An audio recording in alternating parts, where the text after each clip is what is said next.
pancaked. The one thing you're gonna notice is he's not the best interior run stuffer in the world. Um, I think well, he was definitely at times used as a two gapper with the Seahawks. I think in a strictly penetration type role with the Jets, he might be a little bit better off. So I still think he'll be below average, but I don't think he'll be as bad as some of his numbers indicate, and they indicate that he's pretty terrible. I think he can be, he can at least stand up in the run game in a penetration role, but you don't want him doing that full time. But right here, he's the loose 3-4 eye, and he's gonna get pancaked on this one.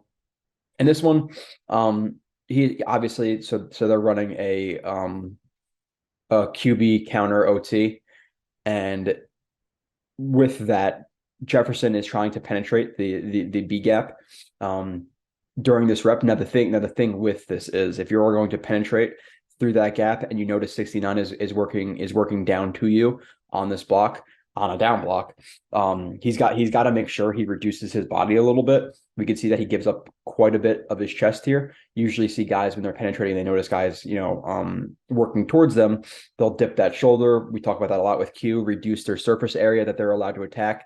They'll typically have a plan to defeat that arm, whether that be a chop, or typically you're going to see it be a rip, because a rip is it's a little bit more it's a little bit longer developing, and it's easier to kind of fit in there as compared to a chop, where you have to kind of time it. So usually guys will reduce themselves, again, throw some type of move with that outside arm right here, and then they will hold their ground and obviously try to adjust their track to wherever the running back's track is. Unfortunately for Jefferson, again, he exposes his chest now, and you'll notice something with him, and just in terms of his build, he's very, very top heavy. He has very skinny legs, so he's not going to be the best guy to anchor or anything like that. But in terms of like core power, upper body strength, you'll see some of that in the review. But in terms of taking on down blocks with bad techniques and being able to hold up, it's not really going to happen for him. Obviously, you see him get completely crunched right there, which him getting completely crunched actually kind of disrupts the play, because the first puller gets hit by him. But nonetheless, obviously, we don't want to necessarily see that, right? So Jefferson, not late hands, stack. Let's watch him here. Loose three. Yeah, so good. So okay, we notice he's laid off the ball, right? We don't want to be laid off the ball. But as he comes off the ball, obviously the right guard is working to reach block him right here as they run. Sometimes I forget if it's if I think it's 18 Zaros to the right, or it's 18 and 9 or 19 Zaro. I just forget if 18's right and 19's left, or vice versa. But it's a zone run where he's going to kick out right there. Where they're kind of gonna read this guy, and if he pinches inside, he'll kick him out. If he expands, he'll probably work up to the second level. But we have a Zorro run right there from the Niners. It's very popular with that system now. And Jefferson, again, laid off the ball, but we see pretty good leverage. We see tight hands. We see extension. We see him working down the line of scrimmage. And the thing that I really, really like about this play is that, okay, yeah, laid off the ball. Again, the good hand usage, the good extension. The thing that I really like is him peeking into the backfield and noticing the runs going outside, and then watch what he does with his hands. This is really important. But his primary point of contact right now is his extension through his left hand right there. We can see that's creating quite a bit of force into that offensive lineman. But he wants to maintain that vertical separation to be able to cross his face and to make the tackle on the running back. So he needs to maintain that separation. But at the same time, he needs to free up that outside arm, because that's where the run is going, right? So he holds that extension with his left arm, and he's going to transfer that into his right arm. Left to right to free your outside half. And then, the running back, continues to run outside, and he eventually frees himself and sort of gets in on the tackle. But that's not the point. The point is the good hand usage, the extension, the switching off of the hands, the reading the run. Like that's not a bad play in the run game by Jefferson. So it's not like he's incapable of playing the run. Again, I wouldn't do it. He's not going to play over Q. He's not going to play over, Al Woods. Michael Clemens may even be better on the inside there. We'll see about JFM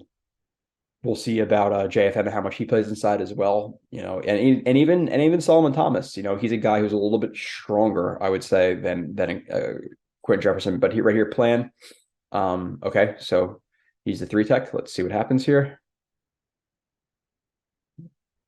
Big a tight zone split. Actually, no, sorry, it's not tight zone split.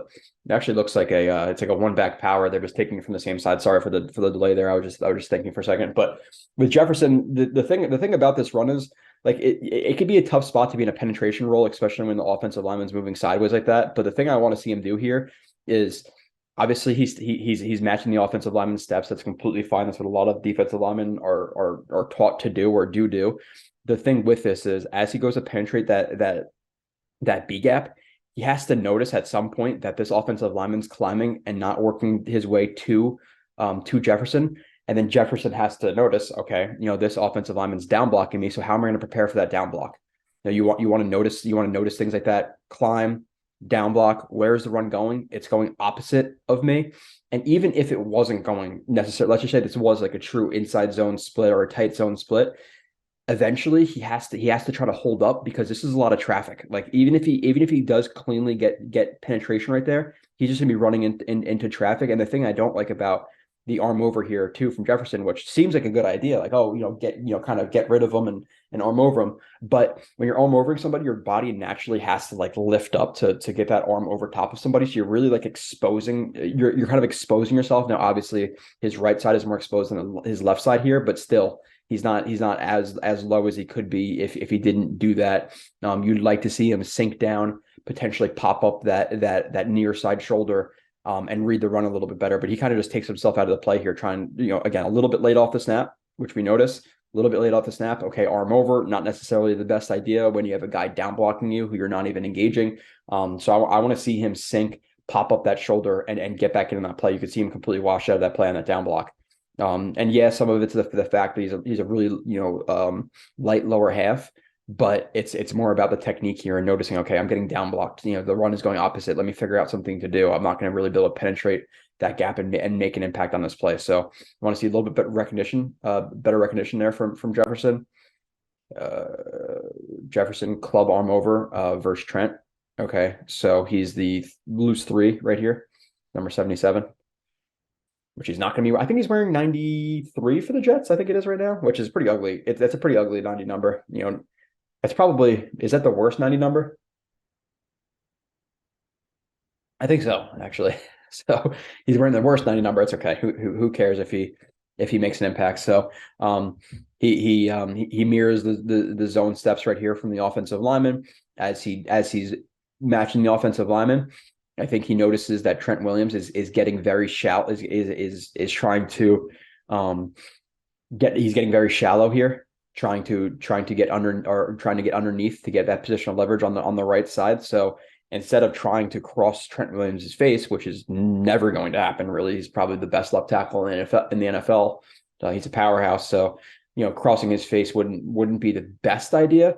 But because he notices he gets flat, that now he's obviously going to have room to get behind the block and penetrate this gap here where you have another tight end working towards you, but still it's not Trent Williams. So comes off the ball, notices that he's flat, club, arm over.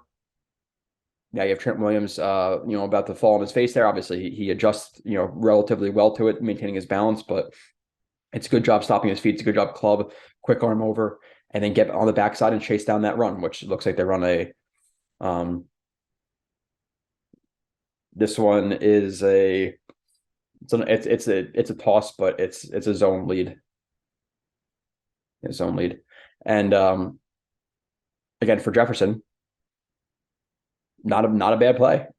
Club arm overing Trent Williams and then chasing down the run and getting in at least somewhat on the tackle of the running backs. It's solid. Jefferson go-to effort. Okay, 4-eye right here, like a slanted 4-eye from Jefferson.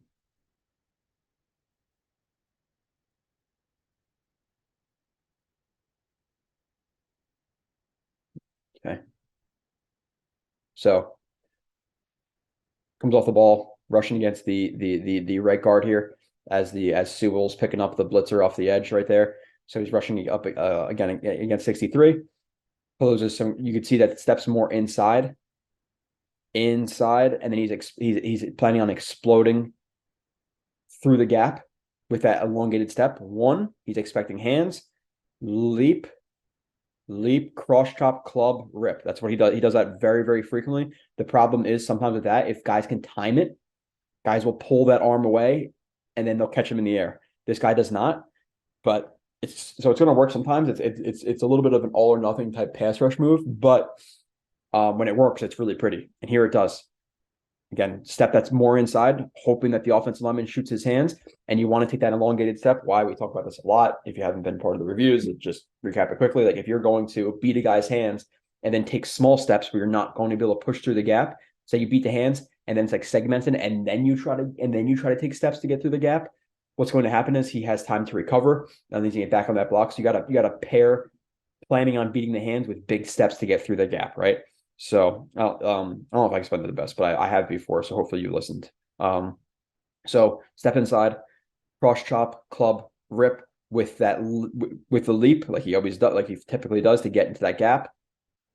Rip, hack that elbow to the sky.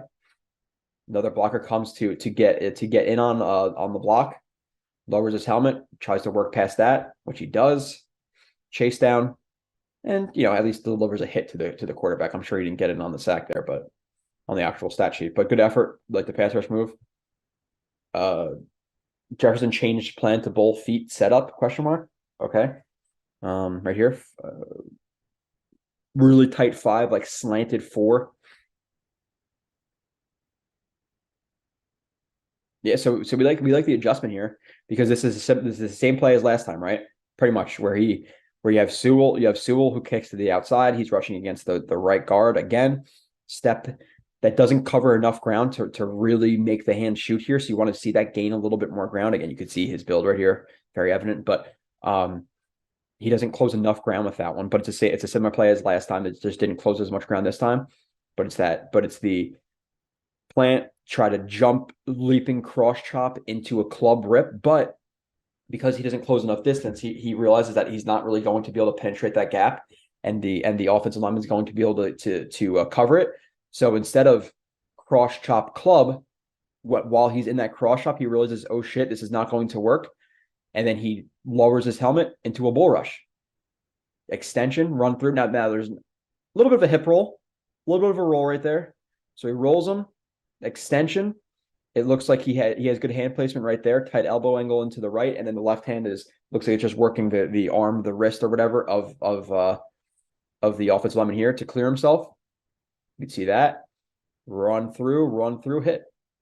Get the hit pressure on the quarterback. But that's a good play in terms of the adjustment. There was absolutely no way that he planned on using a fake leaping cross chop into a club, into a bull rush. That's just not his plan. But it's a really, really, really nice adjustment to a plan that wasn't going to work out, just based on the circumstances, right? You can have a plan, and the offensive lineman can do something completely different than you thought he was, and then boom, you have to adjust, right? And that's exactly what he did there. So that's good. Jefferson shed core. Okay, 4i right here to your right side of your screen.